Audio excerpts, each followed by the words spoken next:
mañana tengo la bendición de presentar ante ustedes el mensaje de su palabra.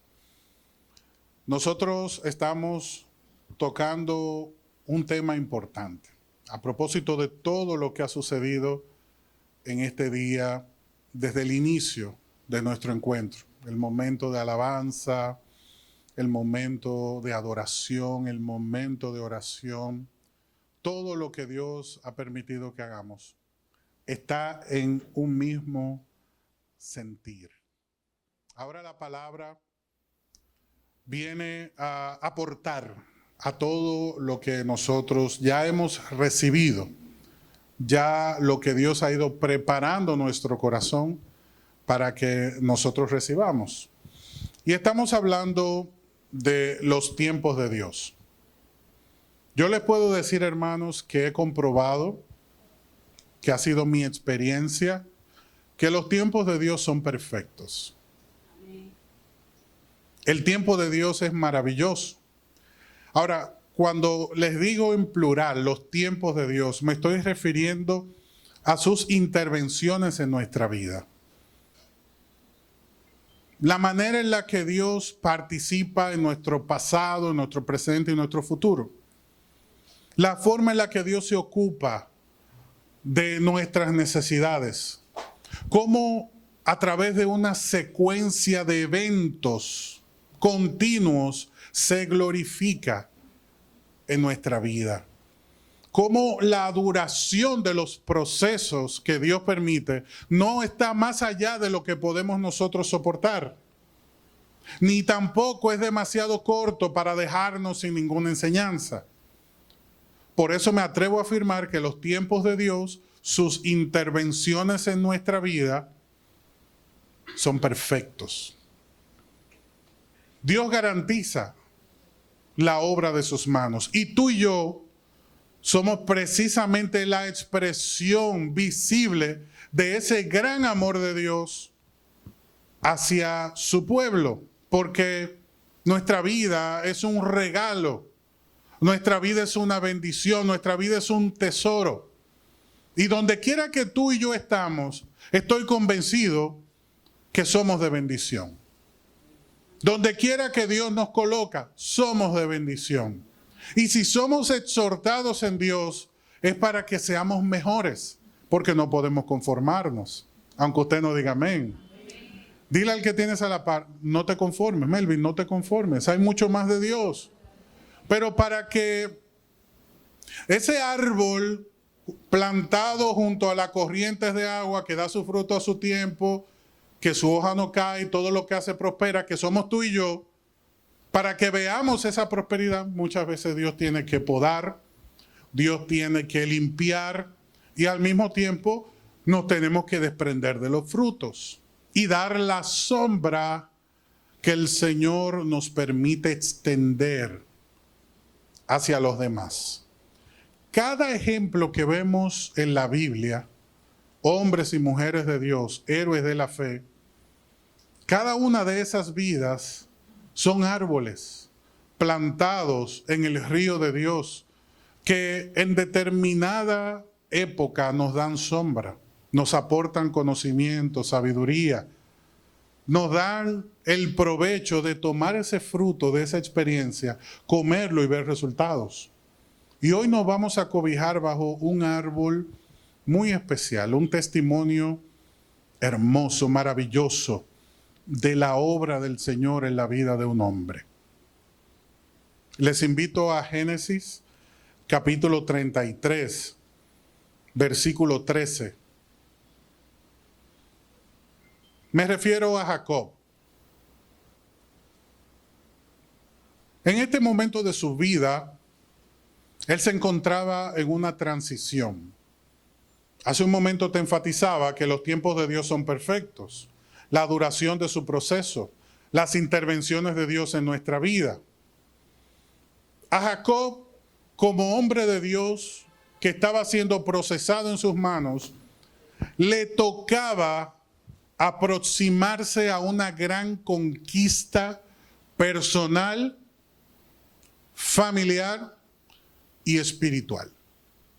Una conquista personal que le iba a dar una categoría diferente como siervo de Dios. Los procesos nos aportan un renuevo de Dios, una categoría diferente.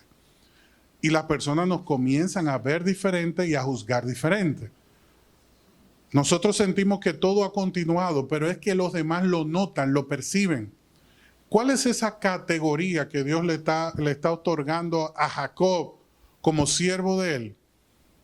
Te explico. Dice el verso 13 de Génesis 33 que Jacob le respondió a su hermano Esaú lo siguiente: tú mismo puedes ver, mi señor, que algunos de los niños son muy pequeños y los rebaños y las manadas también tienen sus crías. Si se les hace caminar mucho, aunque fuere un solo día, todos los animales podrían morir. Por favor, mi señor, ve tú primero. Nosotros iremos detrás más lento. Y preste atención, esto yo le exhorto que lo marque, que lo raye, porque es muy importante. Él dice, nosotros iremos más lentos a un ritmo que sea cómodo para los animales y para los niños. Nos encontraremos en Seir. Que el Señor añada gracia a su palabra. El que conoce la historia de Jacob sabe que no era nada fácil. Era un hombre impetuoso, era un hombre sagaz, engañador desde el vientre de su madre.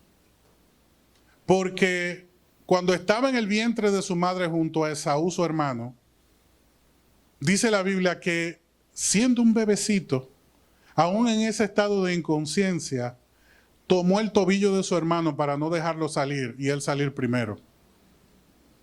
Jacob estaba peleando su bendición desde el vientre. Y usted dirá, hermano, pero hay un estado de inconsciencia natural que impide que dos bebés estén peleando por su primogenitura. Bien, es un estado de inconsciencia porque tú y yo no recordamos lo que está sucediendo en ese momento. Pero hay más capacidad de la que tú te imaginas aún en el vientre de nuestra madre. Lo que pasa es que ese conocimiento se nos va revelando poco a poco en la medida que nosotros crecemos. Pero dice la Biblia que Jacob tomó el tobillo de su hermano para obtener la primogenitura.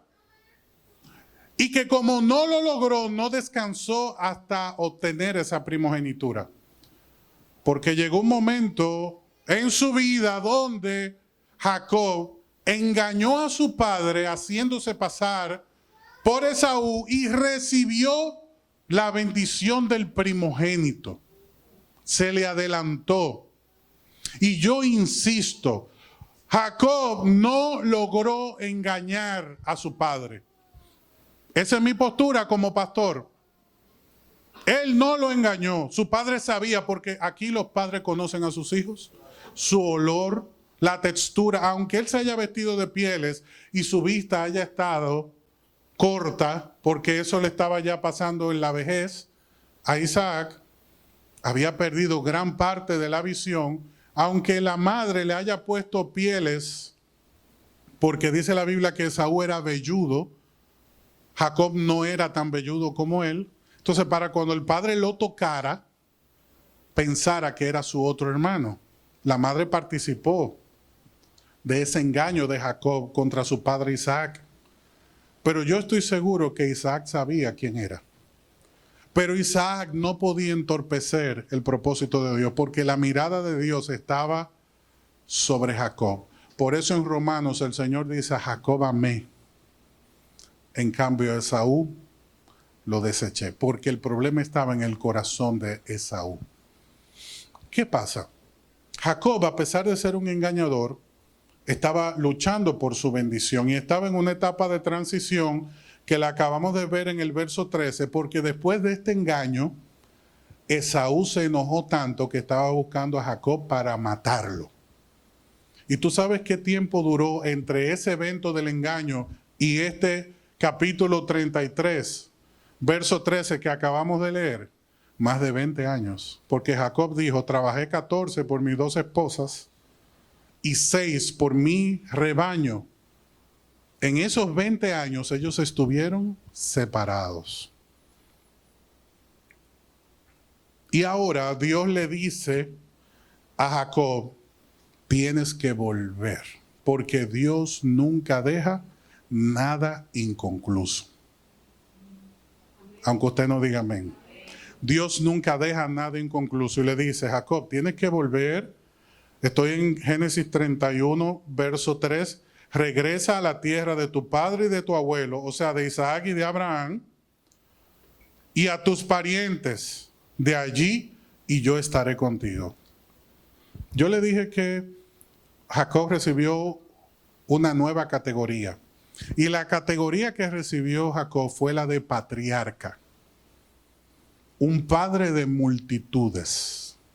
Pero esto no llegó a su vida por casualidad. Nosotros vemos que Jacob viene luchando desde el vientre de su madre. Y muchos de nosotros podemos decir, lograr lo que tengo me ha costado mucho. Llegar hasta este punto puede que sea más de lo que pensé o no haya alcanzado lo que quiero, pero hasta donde he llegado me ha costado mucho. ¿Cuántos dicen amén? Amén. Jacob pensaba igual.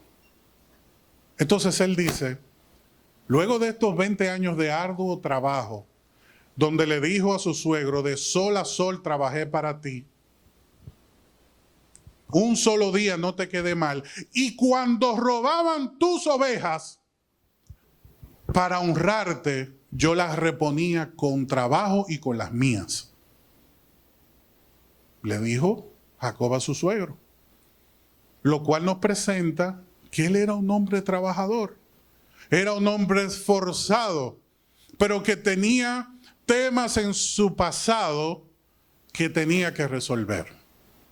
Los temas nuestros pueden ser en nuestro pasado, en nuestro futuro o en nuestro presente, pero los tiempos de Dios son perfectos.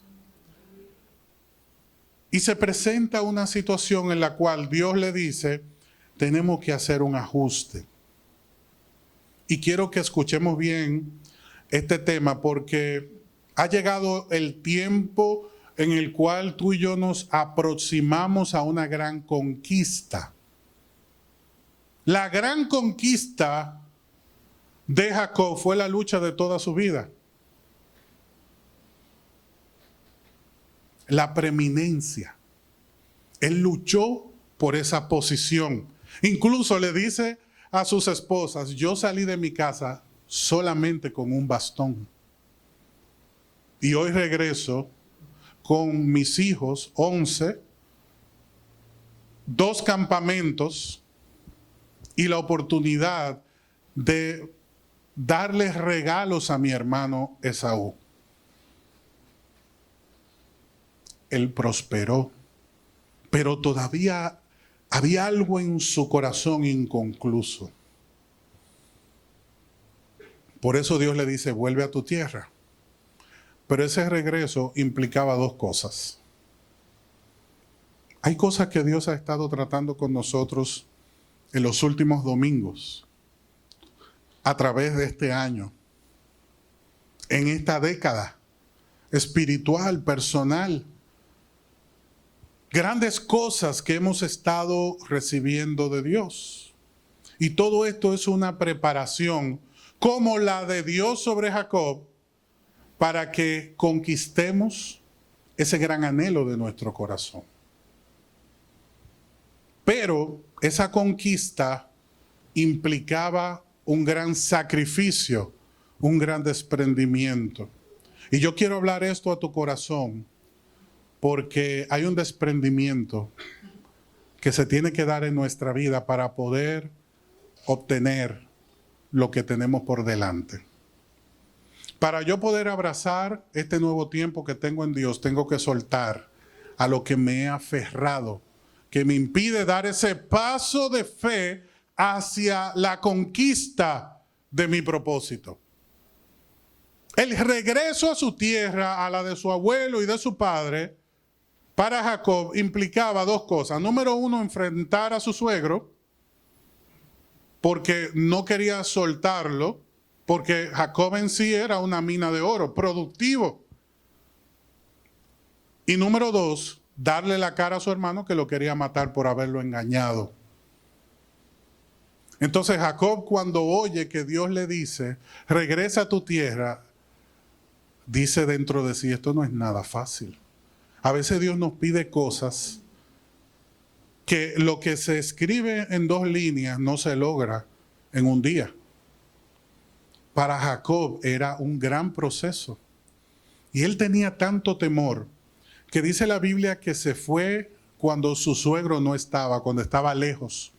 La Biblia dice que Labán estaba esquilando sus ovejas, recortándole la lana, y mientras él estaba en esta operación, a una buena distancia, Jacob tomó sus esposas, tomó sus hijos, sus rebaños y se fue. Cuando Labán se entera, toma de las familias que estaban bajo su cargo y lo persigue. Pero no era para darle un consejo que lo estaba persiguiendo. Era para enfrentarlo. Era para hacerlo volver a la fuerza y si era necesario, llegar hasta lo más difícil, que era atentar contra su vida. ¿Por qué? Porque Labán se sentía traicionado. Pero cuando estaba en esta persecución y ya se acercaba al encuentro con Jacob, durante la noche, el Señor le dice a este hombre, cuidado si me tocas a Jacob. Y él se presenta ante Jacob y le dice, ¿por qué te fuiste de esa manera? El suegro le dice, me quitaste el derecho de besar a mis hijas para despedirla, de bendecir a mis nietos y de hacer una fiesta en gratitud por ti. Y como si fuera poco, tu Dios me enfrentó anoche y me dijo, si te toco, tengo problemas. Entonces, explícame eso, Jacob. Pues Jacob toma ese momento y se pone bravo. Y le dice, ¿qué te he hecho yo? Sino hacerte bien. He trabajado para ti 20 años. He sufrido de sol a sol. Me engañaste con tus hijas. Me engañaste con todo lo que he hecho para ti. Y quiero que sepas que cuando tú decías que mi paga iban a ser las ovejas rayadas, todas nacían rayadas. Y cuando eran las que tenían mota, todas nacían con mota. Y cuando eran ovejas limpias, todas nacían limpias porque Dios estaba conmigo. Y aunque tú me querías engañar, Él me preservó la vida y me prosperó. Y entonces él comienza a presentar una defensa. Se molestó con su suegro. Y el suegro pues termina en paz y pone un límite. Le dice, tú no subes hacia Padán Aram y yo no bajo hacia tu tierra. Y así evitamos confrontación. Jacob le dijo, pues así mismo va a ser. Y terminamos en paz. Hicieron un pacto, una celebración y todo terminó en armonía. Y tú dirás, bueno, pero ¿y todo este proceso, toda esta dificultad? Quiero compartir contigo algo importante. Jacob pensó, dice Génesis 31:31, que su suegro le iba a quitar su familia y por eso salió huyendo. Pero el suegro tenía toda una idea diferente. El suegro le dijo, si tú hubieses venido donde mí, te hago una fiesta, te bendigo y te vas en paz. Pero ¿qué pensaba Jacob? Que lo iban a engañar. Luego viene el segundo proceso. Llega donde Esaú y Jacob, aterrorizado, porque le dijeron, tu hermano sabe que te estás acercando a Siquem. Él viene del norte, de Siria, y está llegando al sur. en la tierra de Edom, donde estaba ubicado Esaú. Cuando Esaú sabe esto, salió al encuentro con 400 hombres. Cuando Jacob dice, 400 hombres pues vienen a matarme, y se llenó de temor. Entonces ese es el momento donde Dios le dice, ya tú no serás llamado Jacob, sino que tu nombre será Israel. ¿Por qué? Porque Dios no lo envió a él en la misma condición que él se fue, sino que lo cambió. Para que Esaú pudiera constatar que ya Jacob era un hombre diferente. ¿Por qué yo te hago este preámbulo? Todo esto te lo presento porque tú y yo hemos pensado muchas veces tantas cosas que están divorciadas de la realidad y nos hemos provocado problemas innecesarios. Mira, no te hice la llamada porque yo pensé que tú me ibas a decir que no. Y la persona te dice, pero si me hubiese llamado yo te hubiese dicho que sí. Y a veces decimos, yo me generé este problema porque pensé tal o cual cosa. Pero nuestro pensamiento estaba muy divorciado de la realidad. Hace mucho tiempo alguien me dijo que nunca la percepción es la realidad. Percepción no es realidad. Amén, Dorca. Percepción no es realidad. Muchas veces percibimos cosas que están muy divorciadas de la realidad. Muchas veces pensamos cosas que no tienen que ver nada con la realidad. Y por nosotros asumir, nos estamos privando de muchas bendiciones. Yo asumí que tú me ibas a despedir. Yo asumí que tú me odiabas. Yo asumí que tú tenías algo en mi contra. Yo asumí que tú no hiciste tal cosa porque me odiabas, porque tenías algo contra mí. Jacob asumió que su suegro lo iba a engañar y asumió que su hermano lo iba a matar. Y en las dos ocasiones se equivocó. Su suegro lo quería bendecir y su hermano, dice la Biblia, que cuando se encontraron, Génesis 33, verso 4, su hermano corrió y lo abrazó y lo besó y lloró con él. ¿Y qué pensaba Jacob que iba a suceder? Que su hermano lo iba a matar, que lo odiaba. Y ya en esos 20 años Dios había tratado con Esaú. Ya Esaú había perdonado en su corazón a su hermano. Tú y yo estamos de espaldas a muchos procesos, realidades que Dios está obrando y no nos hemos dado cuenta. La pastora lo decía hace un momentito, por el Espíritu. Muchas veces estamos de espalda a realidades que Dios está obrando. Nosotros cantamos siempre, aunque no pueda ver, está sobrando. Entonces lo cantamos, pero a veces no entendemos lo que estamos cantando. Tú y yo somos la prueba para el mundo de que Dios existe, de que Dios cambia, de que Dios obra, de que Dios transforma. Y estamos en la antesala de una gran conquista, pero la percepción nuestra nos impide abrazar esa gran conquista.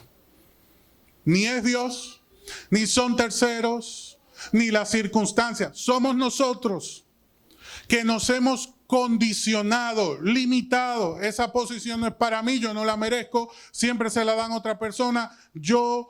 Siempre me han dicho que no, esta no será la excepción. Yo pienso que no tendré oportunidad.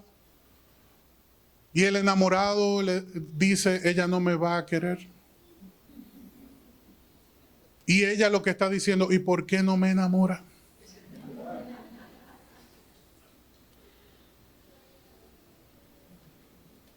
Y el gerente está esperando, ¿y por qué ese supervisor no se acerca y pide la sugerencia? Y el supervisor dice, él no está pensando en mí, su favorito es el otro o la otra. Y pasan 20 años y tú le dices, nunca me diste la posición y el gerente te dice, tú nunca la pediste.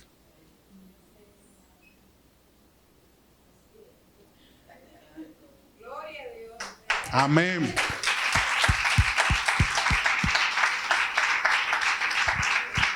Jacob había entendido que para lograr las cosas tenía que arrebatarlas, robarlas, hacerlo con violencia. Se llevó su familia de noche, comenzó a persuadir a su hermano con regalos para que no lo matara porque venía con 400 hombres. Tomó al hermano por el tobillo para salir primero del vientre.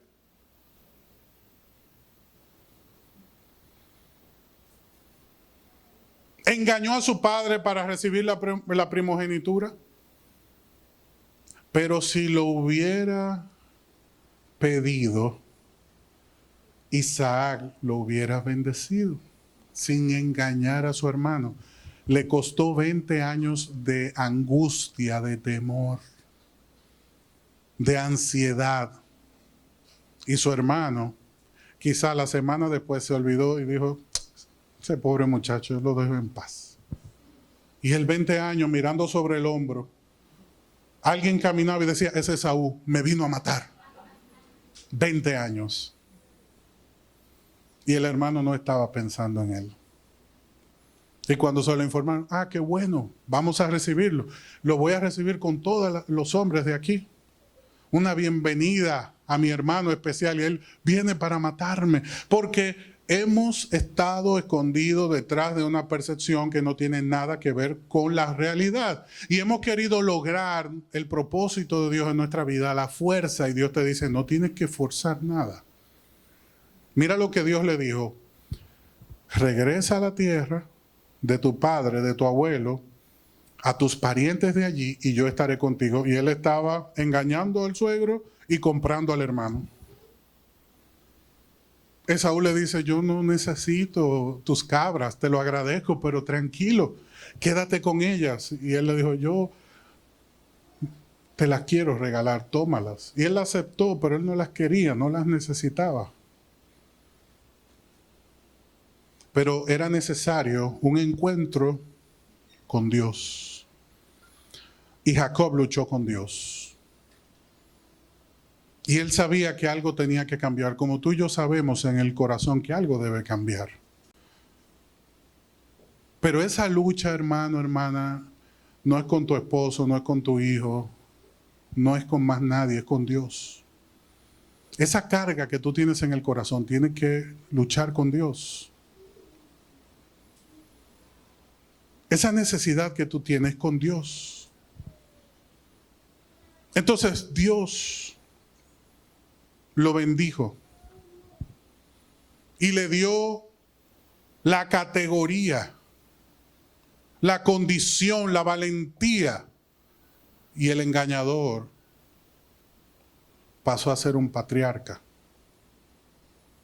El engañador, el atemorizado, el ansioso, prevaleció porque luchó con Dios y venció. Pero no venció a Dios, sino que venció sus temores, venció sus dudas, venció sus prejuicios. Y tú y yo hemos arrastrado esa marca por años, pero el Señor nos está diciendo en este día, eso está en tu mente, eso está en tu corazón. La gracia que tú tienes es única. Y a ti te aman por quien eres, no por lo que tienes. El Señor hoy te dice, tú eres digno de amor y de respeto por quien eres, por lo que yo he hecho en ti. Tú no tienes que comprar el amor de tu hermano, tú no tienes que huir de tu suegro. Tú no tienes que usar estrategias para lograr lo que ya yo por derecho te he otorgado. Tú tienes una calidad en Dios. Tú tienes un propósito en Dios. Hay una dignidad que te ha otorgado el Señor. Y tú tienes que operar por esa condición, esa dignidad, no por la fuerza. Óyeme, es tuyo. Es un derecho del cielo para ti. Toma lo que es tuyo. No tienes que arrebatarlo. No tienes que engañar. Como Jacob, tú has tenido una vida de arduo trabajo y de mucho esfuerzo. El Señor te dice, todo eso ha sido ladrillo tras ladrillo, la construcción de mi propósito en tu vida. Regresa ahora a ese propósito y toma lo que es tuyo. Y tú y yo seremos el testimonio, la evidencia, la prueba para todo el mundo de que Dios existe. Porque cuando toda esa gente en la familia de Isaac vio ese abrazo entre esos dos hermanos, dice, Dios existe. Porque cuando vieron al joven que salió huyendo con un bastón y regresó con una familia, dijo, Dios existe. Cuando Esaú vio la actitud de su hermano, dijo, Dios existe. Esto es impresionante. Yo pensaba que de alguna manera me iba quizás a querer engañar, pero mi hermano ha cambiado. ¿Y qué dijo Jacob de su hermano? Mi hermano ha cambiado. Su actitud es diferente. Todos los procesos que tú has vivido te han hecho una persona diferente, pero también quiero regalarte algo, reforzar algo en tu vida hoy. Tú eres especial. Tú tienes una dignidad única. Tú eres digno de reconocimiento y de honra. Todo lo que eres hoy y lo que has alcanzado ha sido producto del esfuerzo. Y tú no puedes permitir que nadie te robe la dignidad que Dios te ha concedido.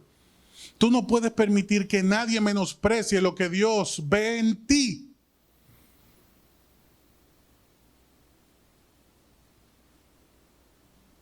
Y si algo tú sientes que te hace falta, oye lo que el Señor te dice.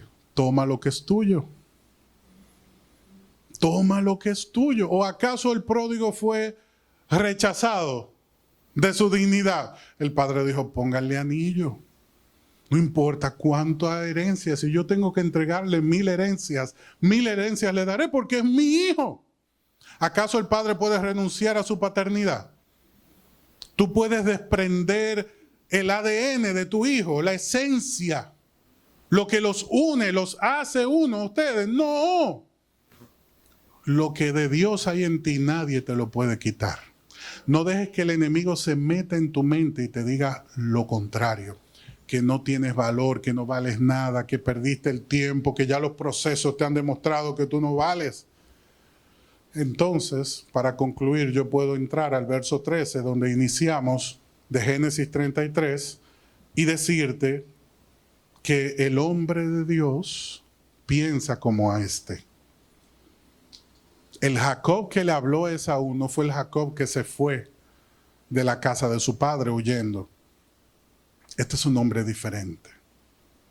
Esto selló algo en el corazón de Esaú, convenció a Esaú, marcó a Esaú, porque el cómodo, engañador. Oiga, Jacob salía al campo a trabajar y a cazar. Esaú, perdón, y Jacob era el consentido de su mamá.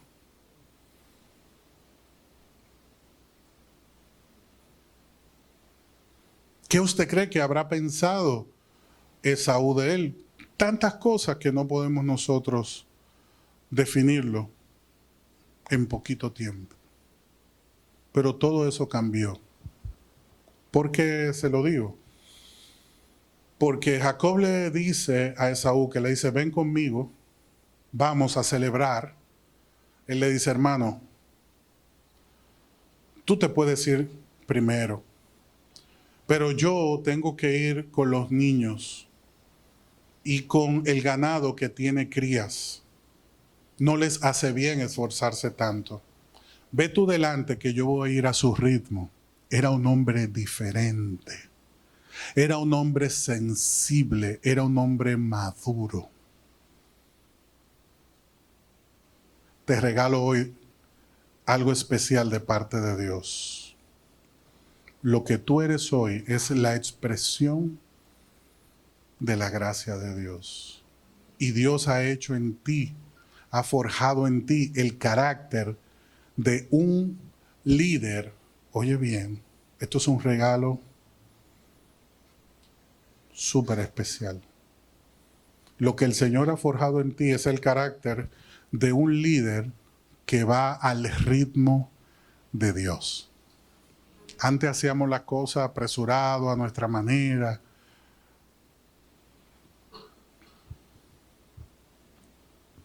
En una expresión muy coloquial, salíamos a romper brazos a la calle. Dime, ¿y en qué tú estás rompiendo brazos? Una expresión muy coloquial, ¿verdad? Muy común. Eso es trabajando duro, sudando de sol a sol. No es que hoy no nos vamos a esforzar, pero ya tenemos una madurez. Hay un ritmo diferente. Hay un conocimiento, hay una experiencia. El Señor te dice, aplica lo que has aprendido. Pon en práctica lo que has recibido. Usa lo que te he dado. No es verdad que no hay valor en ti. El Señor te dice en este día, este es el tiempo perfecto donde quiero que te levantes y conquistes.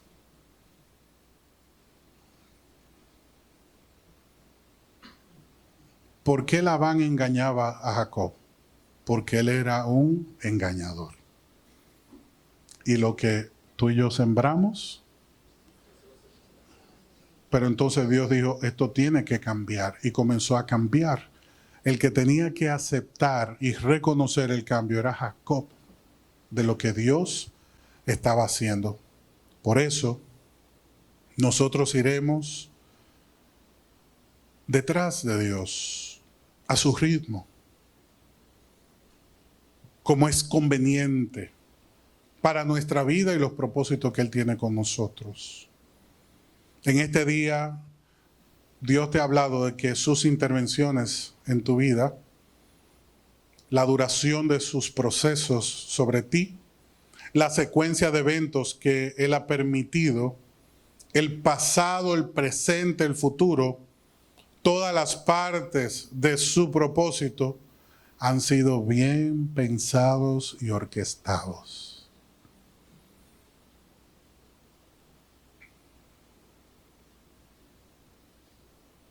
¿Para qué?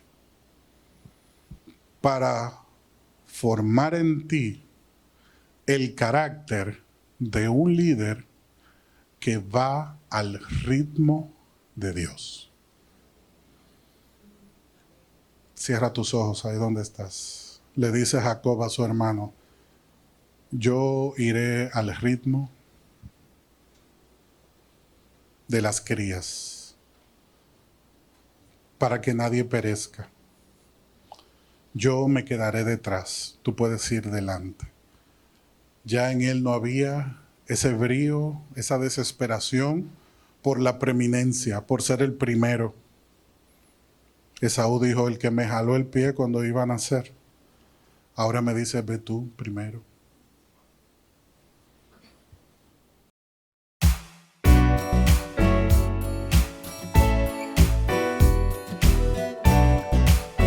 Iglesia Salem y te invitamos a suscribirte a nuestro canal de YouTube y a seguirnos en Instagram y Facebook como ISalemRD. Queremos bendecirte con un mensaje que transformará tu vida. Estamos ubicados en el kilómetro 8,5 de la Avenida Independencia, en el primer nivel de la Plaza Don José Oscar.